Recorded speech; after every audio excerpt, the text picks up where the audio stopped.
peux chanter, non? Je chante pas. Je chante pas. Alors, est-ce qu'on peut se concerter, par exemple, sur quelle question vous voulez qu'on débatte? Là-bas, une autre question, une autre question. L'idée, c'est quand même aussi d'avoir un débat interactif. Par exemple, quelqu'un dit une question, peut-être moi j'ai envie de rebondir. Vous voyez, qu'on ne soit pas... voilà, on fait quelque chose d'assez dynamique. Alors, est-ce qu'il y a une première question déjà? C'est la plus dure, la première. La première est la plus dure. Alors, la deuxième. Alors, vas-y. Merci. J'aimerais bien que tu nous reprécises, parce que ça m'intéresse, les modalités de désignation de l'Assemblée constituante. J'ai pas bien compris, donc, comment on va la désigner, et notamment la proportion entre les élus et les gens tirés au sort. C'est un petit peu flou pour moi. D'accord. On en prend plusieurs. Hein. Oui, on en prend plusieurs. Est-ce qu'on peut peut-être être sur 6ème République, peut-être? Ou allez, pas? Peut-être. Hein, on fait 6ème République? Le pouvoir du peuple? Allez. À toi. Sur la 6ème République, Non, on n'entend pas. Deux questions à poser sur la 6ème République. Au tout début, je vois à la page... On n'entend pas. Voilà. Vous dites tout au long de la campagne, nous allons donc l'enrichir encore et affirmer les propositions. Est-ce que vous pouvez nous rassurer que ce n'est pas pour faire de la Macronie ou faire une 6e version de façon amont sur toute l'activité, tout le temps modifié, et puis Macron qui... Voilà. Sur l'amélioration du programme. Oui. L'autre question, en fait, c'est une explication du texte, c'est pour comprendre. Vous dites à la page 24, ce qui est, que je le retrouve, la page 24, je vois que il est dit, je vous dis ça, supprimer le concours externe d'entrée à l'ENA pour tous ceux qui n'ont pas travaillé. J'aimerais comprendre, parce que c'est une question qu'on m'a posée, j'ai cherché, je n'ai pas pu répondre, je n'ai pas compris pourquoi il faut interdire à des étudiants, après le bac qui ont fait des études, ne pas pouvoir passer le concours externe d'entrée à l'ENA. Est-ce que vous pouvez expliquer en quoi c'est bien pour qu'on puisse avoir des arguments? Merci. Allez, au fond, les bêtes y sont, on dit. Allez. Oui, moi, j'ai une turlupine là. Christian. Non, je peux porter sans micro, c'est peut-être mieux. Bon, il y a deux trucs qui viennent de lui. Les objections qu'on peut nous faire sur les institutions. Lorsque va se mettre en place un fonctionnement, avant d'accoucher d'un constituant, le pays va fonctionner avec les assemblées existantes. Comment va se passer d'éventuelles collaborations et d'éventuelles confrontations? Ça, c'est un premier aspect, parce que c'est peut-être une objection qu'on peut nous faire. Qui va diriger le pays? Et là, deuxième objection, il y a cette vieille chose qu'on appelle la continuité de l'État. L'accent mis sur le contrôle des élus, c'est un truc, effectivement, on est tous partisans là-dessus, je les dirais le plus possible quand ils font les comptes. Mais à ce moment-là, est-ce que la continuité de l'État ne serait pas assurée par l'administration, par l'appareil administratif de la nation et de l'État, donc, qui peut peut-être faire apparaître des tentations, des oppositions, des dérapages. Je ne veux pas parler de coup d'État par les administrateurs, qui se feraient la peau des politiques, c'est pas ça, mais c'est des objections qu'on peut nous poser. Alors, comment répondre? C'est l'articulation pendant ces périodes de 18 mois maximum où les choses vont fonctionner sur 3 pôles, plus le président. Et ensuite, ce contrôle, ce qu'on appelait, nous, à notre petit niveau, le contrôle des élus, n'est-il pas la porte ouverte à un désintérêt de ce qui pourrait être le contrôle? Tout de même, ceux qui appliquent la loi, les élus font la loi, mais il y a ceux qui les appliquent. Est-ce que ce ne serait pas bride sur le coup pour ceux qui n'auraient pas vraiment envie d'appliquer la loi précédente ou de faire fonctionner différemment? Enfin bon, voyez-vous, cette espèce de... Il n'y aura pas de débat dans l'affaire. Comment on va articuler le contrôle nécessaire, cette continuité de l'État, appelons-nous, avec le contrôle permanent et le redressement des malfaisants, sans craindre l'arrivée de quelque chose d'administrateurs malfaisants eux aussi. Voilà, c'est ça, c'est sur le film depuis le début. Là. Michel. Oui. Moi, c'était par rapport toujours à la composition de la constituante. Donc, je comprends bien qu'il y a une partie tirée au sort. Par contre, la partie qui n'est pas tirée au sort, tu as parlé de partie.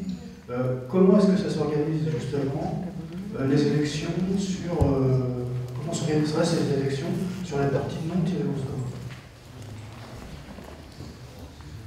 Est-ce qu'il y a d'autres questions qu'on se poserait sur 6e République, d'accord? Oui, je vais essayer de parler. Ah bon. C'est le micro parce qu'il y a des gens qui n'entendent pas bien et donc c'est compliqué. Bonjour. Comme le disait le monsieur, donc, il y a l'administration qui peut peser contre une 6e République et un pouvoir pris le peuple, mais aussi la bourgeoisie qu'on ne prend pas en compte.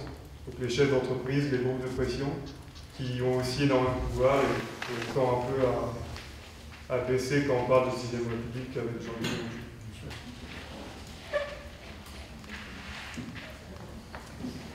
C'est toujours aussi en ce qui concerne la constituante. Les gens tirés au sort, ils vont être absents de leur travail pendant un an et demi, et comment ça s'organise en fait? Voilà.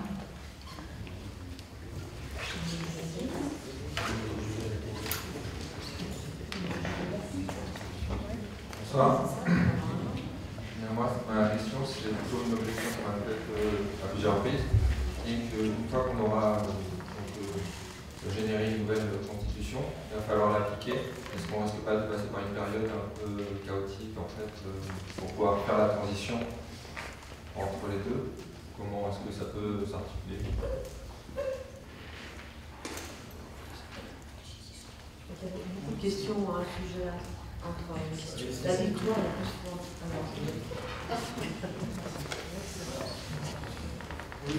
Donc, je voudrais savoir, enfin, ma question, mon interrogation, c'est sur les délais. C'est-à-dire qu'il va falloir toiletter un ensemble de textes quand même assez conséquent. Et surtout, pour pouvoir réformer et effectuer les réformes, il va falloir aussi réformer les organismes publics, comme les caisses familles, les caisses vieillesse. Comment est-ce que ces structures-là, qui sont très, pour l'instant, usines à gaz, comment est-ce qu'on les adapte pour pouvoir faire et effectuer les réformes qui sont nécessaires, ainsi que l'organisation telle qu'il est actuellement, où on a des textes qui ne correspondent pas toujours à la réalité terrain et ou qui ne sont pas forcément, qui vont pas dans le sens des réformes nécessaires.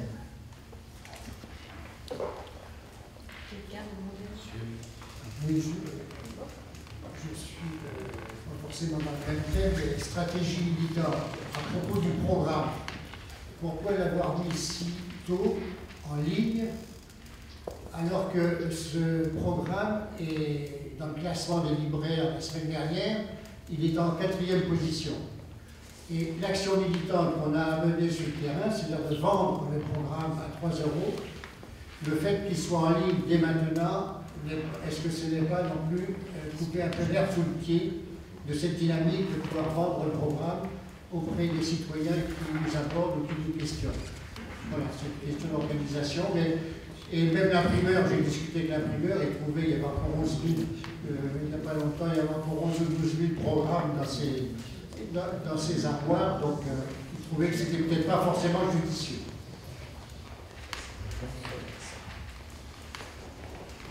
T'en as assez de questions. C'est bien de les faire brèves comme ça. Allez, quel laps de temps on se donne pour mettre en route la constituante? Quel laps de temps on se donne une fois qu'on aura gagné? La constituante, on se donne pour mettre en route la constituante et la 6e République. Est-ce qu'il y aura d'autres questions? Ça, c'est le... Oui, là, on est sur 6e République. Ok. Manu va nous répondre, et puis après, on peut continuer, hein, si vous avez encore des... Est-ce que tu veux répondre à certaines questions? Moi, je complète après, si ça te dit. Il y avait une question par rapport à la proportion entre les personnes qui seront élues et les personnes qui sont tirées au sort dans l'Assemblée constituante. Ça, c'est nous, les citoyens français, qui décidons de la proportion qui sera tirée au sort. Donc, vous avez votre bulletin de vote, vous décidez si vous le donnez à une œuvre politique ou si vous le donnez au tirage au sort des citoyens. Vas-y, moi je réponds après toi, il n'y a pas de problème. Qu'est-ce que je peux dire, que je connais. Alors pour le laps de temps de mémoire, je crois que c'était en septembre qu'on allait faire les élections pour l'Assemblée constituante.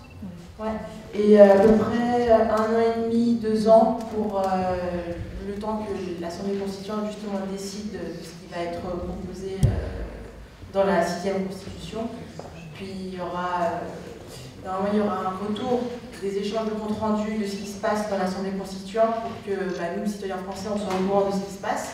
Et ensuite, il y aura un référendum sur si on valide ou non la proposition de la 6e constitution. Normalement, dis-moi si j'ai tort ou pas, pour les gens tirés au sort par rapport au travail, il y a un congé républicain qui sera proposé pour permettre à nous, citoyens français, de se lancer de participer à la vie politique du pays. Alors en fait, peut-être pour commencer, c'est vous dire comment nous on envisage les phases de la constituante. Alors après, je vais vous dire d'abord qu'il n'y a pas de mode d'emploi tout fait, quoi. Il y a des expériences d'assemblée constituante qui ont été faites dans un certain nombre de pays. Il y aura des résistances, des personnes qui parlaient des résistances de l'administration, il y a des personnes qui parlaient des résistances des intérêts financiers. C'est clair qu'il y aura ces résistances-là. Donc j'ai la mauvaise nouvelle à vous annoncer aujourd'hui, c'est que quand on aura gagné l'élection présidentielle, il faudra continuer à se mobiliser, à être présent, parce que les autres, eux, ils se mobiliseront pour nous empêcher de mettre en place notre programme. Donc je vous promets, on se reposera un moment, mais sans doute que, voilà, donc ça répond pas à toute la question, mais je peux vous dire que c'est un beau projet théorique, la constituante, mais sa mise en œuvre, sa réalisation, le fait qu'elle puisse aller au bout, ça va dépendre aussi de la capacité de mobilisation des citoyens français, de leur capacité d'adhésion à ce projet, dans la foulée d'une démarche qui sera une démarche dans la foulée d'une victoire présidentielle qui elle-même déjà aura été un moment de politisation importante. Alors comment nous on envisage les choses d'un point de vue du calendrier? Vous savez qu'il y a les élections législatives. Donc ce qu'on propose, c'est ce que je disais tout à l'heure, c'est-à-dire qu'en utilisant l'article 11 de la Constitution, on convoque un référendum. Nous on pense que ce référendum, sur la convocation de l'Assemblée constituante, il pourrait avoir lieu en même temps que les élections législatives. C'est-à-dire qu'il y aurait 2 votes le même jour, un vote pour les élections législatives et un vote sur oui ou non au référendum sur la convocation d'une Assemblée constituante. Ce référendum, il prévoira un certain nombre de modalités liées à la constituante. Donc il y a un certain nombre de questions que vous avez posées là qui sont dans ces modalités-là. Tout n'est pas forcément défini, ce que je peux vous dire, ça a été bien dit là, pour bien expliquer les choses. L'idée c'est de faire une élection à la proportionnelle sur des listes nationales. Donc il peut y avoir des proportionnels par mouvement, par parti, hein. Il peut y avoir la liste des candidats France Insoumise à la constituante, la liste des candidats républicains les républicains à la constituante, etc. Et puis il peut y avoir donc chaque citoyen vote pour l'une ou l'autre de ces listes ou pour la partie tirée au sort. Et à la fin, si cette partie tirée au sort représente par exemple 30%, du fait de la composition et d'un collège qui est un collège, le nombre de personnes qui est fixé, aujourd'hui je ne suis pas en capacité de vous donner le chiffre, mais ça doit être dans le livret constituant pour ceux qui l'ont lu, on peut déterminer comme ça le nombre de personnes qui sont tirées au sort. Voilà, ça c'est pour répondre d'une manière précise sur la composition. Là pareil, il n'y a pas de règle, mais comme franchement nous on n'avait pas vraiment envie de trancher le débat, parce qu'à la fois si vous voulez la dimension tirée au sort elle apporte quelque chose, c'est qu'elle apporte une dimension de sortir complètement du système politique partidaire traditionnel actuel. Donc de ce point de vue-là, elle apporte de la nouveauté, de l'oxygène nécessaire pour redéfinir les règles du jeu, parce que sinon on propose de redéfinir les règles du jeu uniquement à des gens qui adhèrent déjà aux règles du jeu actuelles. Et en même temps, on croit quand même à la confrontation des projets politiques, à l'idée qu'une élection, ça doit pouvoir permettre de choisir entre différentes sensibilités. De ce point de vue-là, on n'a pas envie d'abandonner totalement l'élection non plus, qui est une forme qui permet quand même que les citoyens se prononcent entre des projets politiques différents, alors que le tirage au sort, normalement ça garantit une représentativité de la population, mais ça ne permet pas d'organiser une confrontation qui est une confrontation démocratique entre des points de vue. Donc voilà, c'est la solution qu'on a trouvée pour essayer de permettre d'allier ça, c'est-à-dire la plus grande représentativité possible, et en même temps cette existence d'une forme de confrontation démocratique, et puis c'est la manière la plus démocratique de sortir de ça, puisque c'est les citoyens eux-mêmes qui détermineront le pourcentage de gens tirés au sort dans l'élection. Alors après, sur les délais, donc ça serait au moment des élections législatives qu'on pourrait déterminer le référendum, qu'on pourrait voter au référendum sur est-ce que oui ou non on veut une assemblée constituante. Si le vote est positif à ce moment-là, il faudra organiser la désignation de l'assemblée constituante. Donc ça, effectivement, ça aurait lieu à l'automne. Voilà, parce qu'après c'est l'été, bon, voilà, et puis parce qu'il y a une campagne pour l'élection de l'assemblée constituante, c'est pas juste un vote automatique, on veut qu'il y ait des projets politiques différents, pareil, qui puissent être confrontés, et donc qu'il y ait une part de campagne populaire. Voilà. Une fois que cette constituante a été mise en place, bon, il y a plusieurs chiffres qui sont donnés. C'est vrai, en gros, c'est entre 1 an et 2 ans. Là, pareil, c'est pas parce qu'il y aurait une recette ou parce qu'on aurait considéré que c'est le temps nécessaire. En fait, on n'est pas vraiment capable de dire quand ça va se terminer. Le chiffre qu'on vous donne, c'est un chiffre qui est basé sur les expériences d'assemblées constituantes qui ont eu lieu dans d'autres pays. Voilà, donc c'est à peu près effectivement 1 an et demi, 2 ans qui permettent ensuite à terme de faire un nouveau référendum pour valider la nouvelle. Alors, qu'est-ce qui se passe pendant ce temps-là? Qu'est-ce qui se passe pendant ce temps-là? On est en 5e République, donc les institutions de la 5e République continuent d'exister. C'est pour ça que la France Insoumise, on a des candidats aux élections législatives. Parce que si on pensait que, de toute façon, on allait gouverner pendant 2 ans sans l'Assemblée nationale et le Sénat actuel, franchement, on ferait l'économie de se présenter aux élections législatives. Mais pendant 1 an et demi ou 2 ans, c'est les règles de la 5e République qui vont s'appliquer. Et donc, si on veut pouvoir mettre en place le programme qui est le nôtre, il faut effectivement qu'on ait une majorité à l'Assemblée nationale pour le faire. Le programme qui est le nôtre, là c'est pareil, c'est important.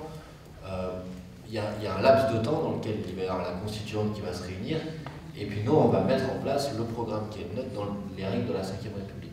Mais ce n'est pas 2 processus qui sont des processus dissociés et parallèles. Nous on considère que pour que la constituante soit effective, pour qu'elle permette vraiment de brasser l'ensemble du peuple français, de réunir le peuple français autour de nouvelles règles politiques, il faut qu'on puisse prendre un certain nombre de mesures d'urgence. Par exemple, la question du SMIC, comme ça, qui peut paraître extrêmement loin, comme ça, à première vue, de la question du débat démocratique et de la constituante, en fait, elle est fortement liée.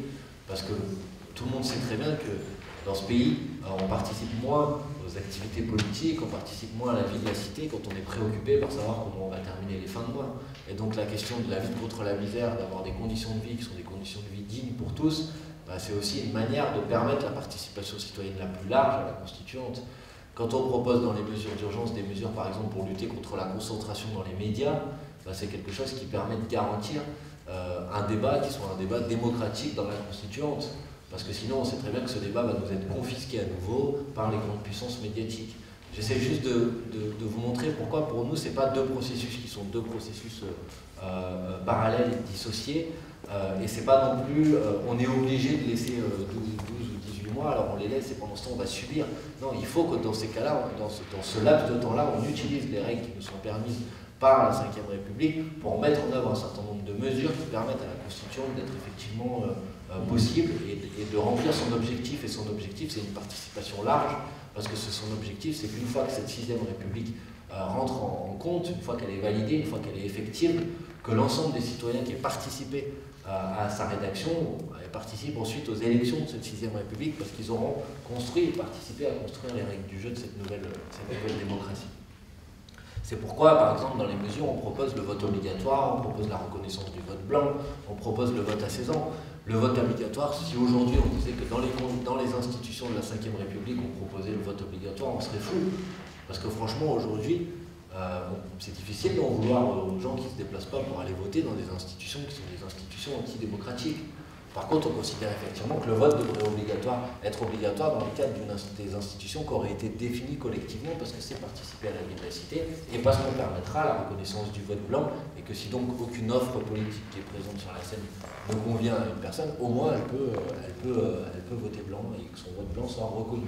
La reconnaissance du vote blanc, ça veut dire que si la moitié de la population votait blanc, ben, il faudrait procéder à une nouvelle élection. C'est ça la reconnaissance du vote blanc.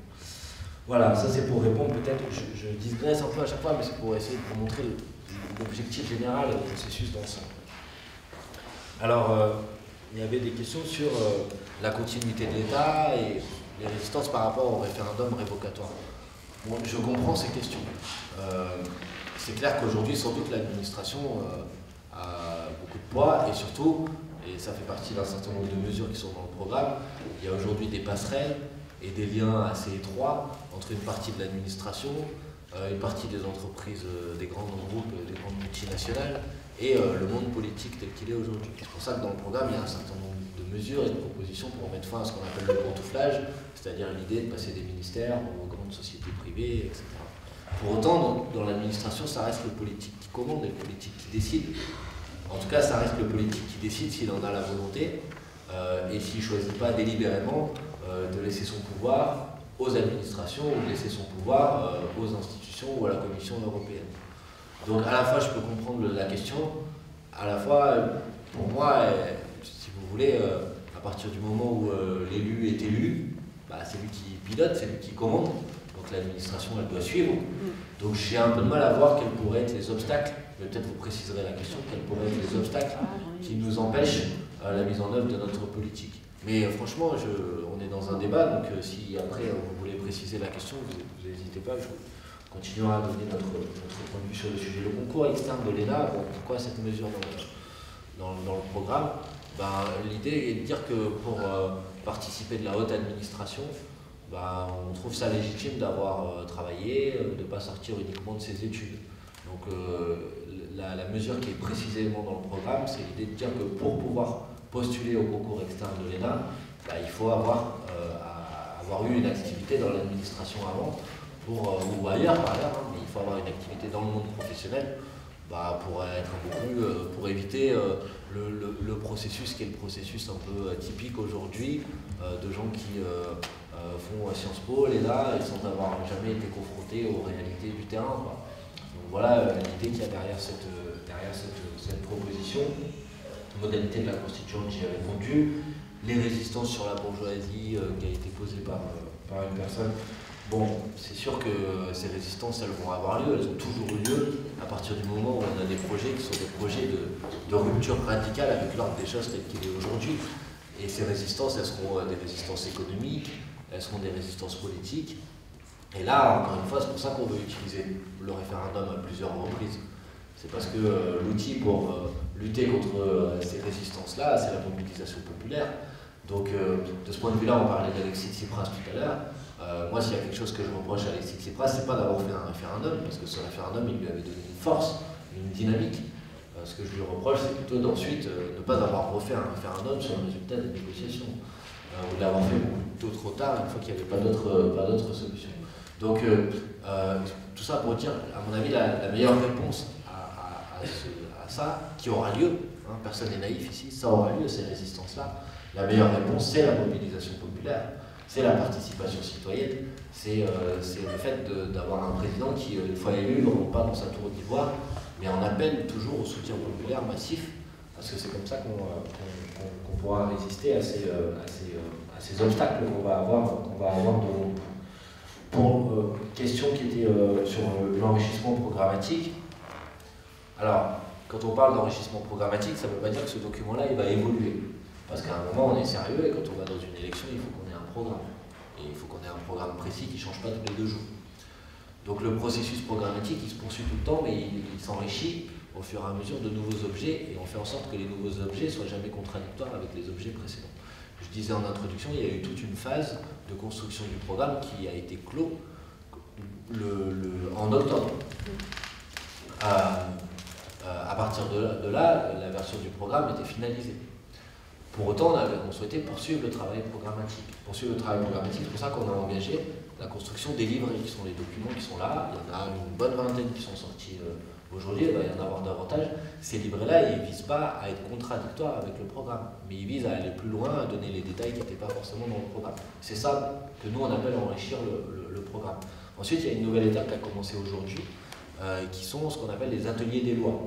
C'est-à-dire, à partir des livrets, on fait un travail, toujours en réunion publique, comme ça. Il y avait un premier atelier des lois aujourd'hui organisé sur l'eau, puisqu'aujourd'hui, je ne sais pas si vous savez, c'est la journée mondiale de l'eau.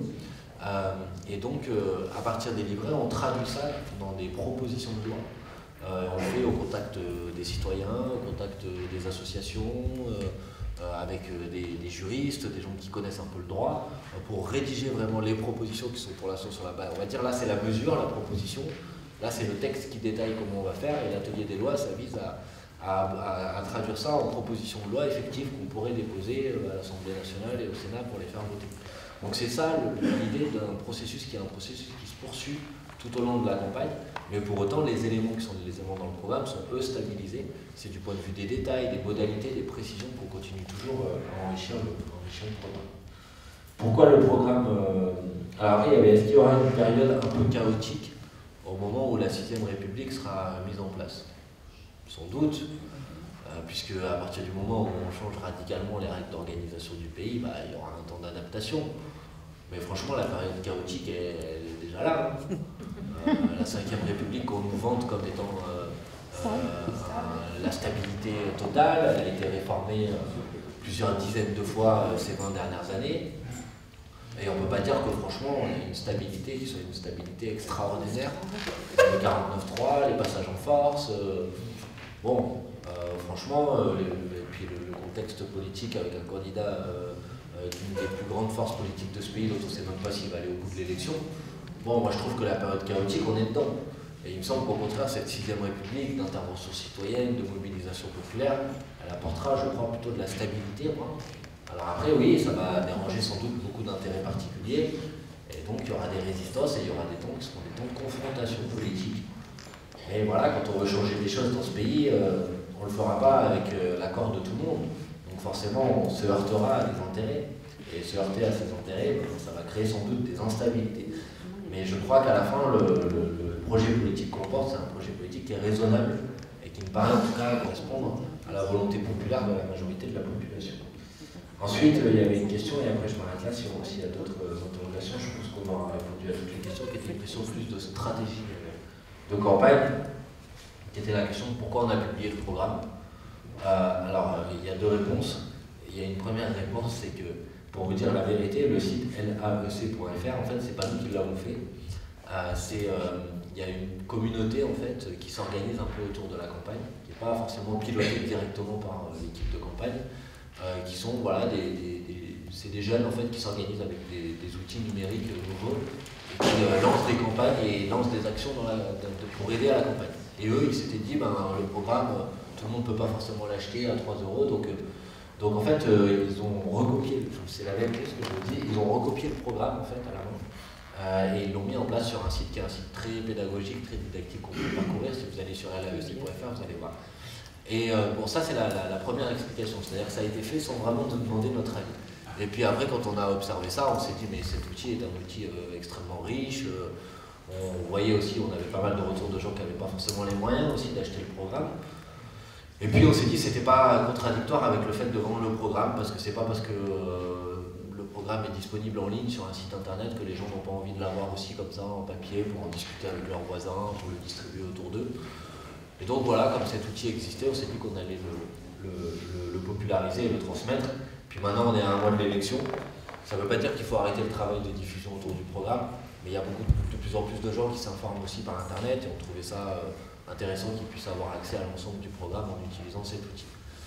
Voilà, moi j'ai essayé de répondre au maximum aux premières questions. Je le dis avant les autres questions, il est possible que sur certaines questions, on n'ait pas la réponse. Donc dans ce cas-là, on essaiera de vous envoyer à des ressources parce que c'est un long processus et c'est un long processus collectif. Donc il y a 357 mesures, personne qui connaît le programme par cœur, et y compris tout n'est pas forcément dans le programme. Donc je préfère vous le dire pour que vous ne soyez pas déçus, mais il peut arriver que sur certaines questions, on n'ait pas la réponse. Dans ce cas-là, on essaiera dans la mesure du possible de vous indiquer où vous pourrez trouver cette réponse. Voilà.